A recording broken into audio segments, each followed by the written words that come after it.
का वोटर है तो ये जानकारी उनके लिए बहुत बहुत जरूरी है। चुनाव आयोग ने सिर नाम का एक नया अभियान शुरू किया है जो सीधे तौर पर वोट देने के अधिकार से जुड़ा हुआ है। चलिए इसे जरा समझते हैं। देखिए, यह अभियान 2 फेज में होगा। पहला फेज 4 नवंबर 2025 से शुरू होगा, जिसमें बूथ लेवल ऑफिसर्स यानी बीएलओज घर घर आकर वोटर्स की जानकारी को वेरीफाई करेंगे। अब इस पूरी प्रक्रिया का जो आधार है वो बहुत सरल है। 2025 की जो वोटर लिस्ट है उसकी तुलना सीधे सीधे साल 2002 की लिस्ट से की जाएगी और इसी तुलना के आधार पर हर वोटर को ए से लेकर एफ तक 6 अलग अलग कैटेगरीज में बांटा जाएगा। मतलब 2002 की वो लिस्ट ही एक तरह से सब कुछ तय करने वाली है। तो सवाल ये उठता है कि किसी को कौन सी कैटेगरी मिलेगी। इसके लिए ना 2 मुख्य चीजें देखी जाएंगी।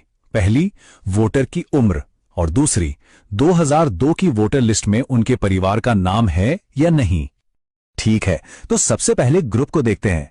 ये वो लोग हैं जिनकी उम्र 38 साल या उससे ज्यादा है, यानी जिनका जन्म 1 जुलाई 1987 को या उससे पहले हुआ है। अगर उनका नाम 2002 की लिस्ट में मिल जाता है तो उन्हें रखा जाएगा कैटेगरी ए में, और अगर नाम नहीं मिलता तो उन्हें डाल दिया जाएगा कैटेगरी बी में। एकदम सीधा सा हिसाब है। अच्छा, अब आते हैं दूसरे एज ग्रुप पर।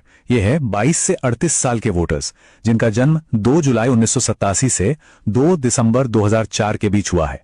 अगर इनके माता या पिता दोनों में से किसी एक का भी नाम 2002 की सूची में है तो उन्हें मिलेगी कैटेगरी सी। लेकिन अगर माता पिता दोनों में से किसी का भी नाम उस लिस्ट में नहीं है तो फिर उन्हें कैटेगरी डी में रखा जाएगा। और आखिर में बात करते हैं सबसे यंग वोटर्स की, यानी 18 से 21 साल के वोटर्स की। यहां पर नियम थोड़े और सख्त हैं। इन्हें कैटेगरी ई में आने के लिए माता और पिता दोनों का नाम 2002 की लिस्ट में होना जरूरी है। अगर एक का भी नाम नहीं मिला तो उन्हें सीधे कैटेगरी एफ में डाल दिया जाएगा। तो ये जो A B C D categories हैं, इनका आखिर मतलब क्या है? इसका जवाब मिलता है हमें दूसरे फेज में। आपकी कैटेगरी ही ये तय करेगी कि आपको अपना वोट देने का अधिकार बनाए रखने के लिए कौन से और कितने डॉक्यूमेंट्स जमा करने पड़ेंगे, और कुछ मामलों में अपना वोट देने का अधिकार बचाने के लिए इतने डॉक्यूमेंट्स तक देने पड़ सकते हैं। चलिए इस टेबल को जरा ध्यान से समझते हैं। अगर कोई कैटेगरी ए में है तो बहुत बढ़िया, उन्हें कोई प्रूफ नहीं देना होगा। बी, सी और ई कैटेगरी के लोगों को सिर्फ अपना एक प्रूफ देना होगा। लेकिन कैटेगरी डी वालों को अपना और अपने माता या पिता में से किसी एक का यानी कुल 2 प्रूफ देने होंगे। और सबसे ज्यादा कैटेगरी एफ वालों को अपना और अपने माता पिता दोनों का मतलब कुल 3 प्रूफ पेश करने होंगे। और सबसे जरूरी बात, अगर ये प्रूफ नहीं दिए जा सके तो मतदाता सूची से नाम हटने का पूरा पूरा खतरा है। तो अब सबसे बड़ा सवाल, आखिर किया क्या जाए? घबराने की जरूरत बिल्कुल नहीं है। कुछ बहुत आसान कदम हैं जो अभी से उठाए जा सकते हैं ताकि आगे चलकर कोई भी परेशानी ना हो।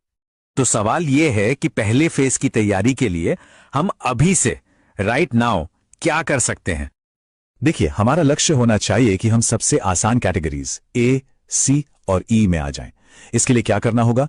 जिनकी उम्र 41 साल से ज्यादा है वो 2002 की लिस्ट से अपना नाम, भाग संख्या और क्रम संख्या ढूंढकर अपने बीएलओ को दे दें।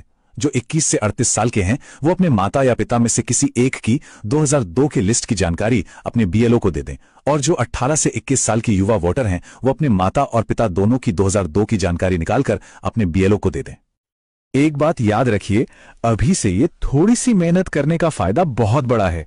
जब पहले फेज में बीएलओ वेरिफिकेशन के लिए आएंगे ना, तो उनके लिए आपको ए, सी या ई जैसी आसान कैटेगरी में डालना बहुत सिंपल हो जाएगा और आप भविष्य की बड़ी मुश्किलों से बच जाएंगे। आखिर में ये सारी मेहनत सिर्फ किसी दस्तावेज के लिए नहीं है।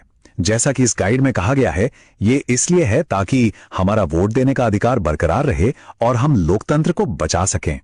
तो जागरूक रहिए, अपनी जानकारी तैयार रखिए और इस जरूरी संदेश को दूसरों तक भी जरूर पहुंचाइए।